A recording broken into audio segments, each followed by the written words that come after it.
Hey everybody, welcome back to Tanner's Books and Beyond and day 8 of VEDUS. Today we're starting a new play in the Clone Army Attacketh. I was only able to get through the first 3 scenes of this today because, honestly, it was a bit of a chore to get through some of that dialogue. And it's Anakin's fault. It's not Ian's fault. He tries. He really tries. But gosh, I can't believe Attack of the Clones used to be my favorite Star Wars movie. Mind you, I was small and dumb when that happened, when I had that opinion. But yeah, just the problem is clearly in the source material with some of the writing. It's just so clunky, and the attempts to translate it into Shakespeare, they work, but it just makes it another thing you have to slog through, another weakness of the movie exposed. Though I will say that the way Anakin speaks and how much he speaks, and he's even given a few extra lines to kind of highlight his obsession with Padme.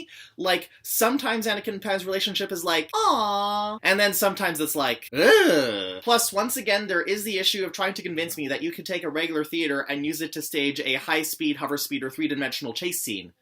I don't think it works with just regular.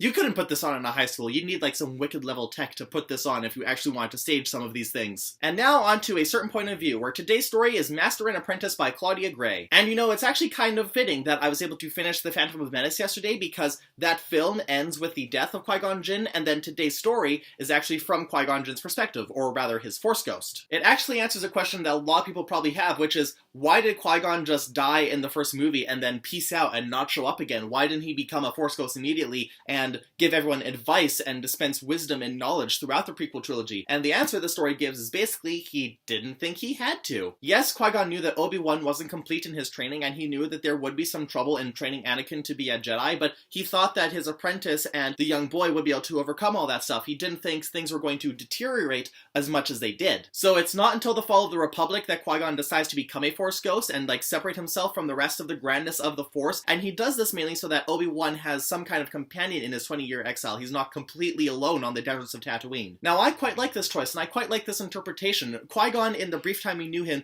he was a very philosophical kind of Jedi. He always had way more faith in the Force than I feel a lot of other people had faith in the Force, and he trusted it with everything, and he was devoted to everything that the Force deigned right. So basically, he accepted his death as his time to leave, and it wasn't until everything else happened that he accepted that maybe he shouldn't have left so soon. Plus, we get some really nice dialogue between Master and Apprentice, some of which reminds us that even though Obi-Wan is almost completely in mentor mode for this movie, there are still many traces of the Ewan McGregor rapscallion that we've come to know and love from the prequels inside the old man. It's a nice little story that I really like, so I think it should get 4 stars. And that's everything for today's update, but if you want to keep seeing me vlog every day until Star Wars, then be sure to hit that subscribe button so you can see all my videos as they come out. You can also check my Instagram for daily updates, or you can check my progress through the books on my Goodreads, both of which I have linked down below.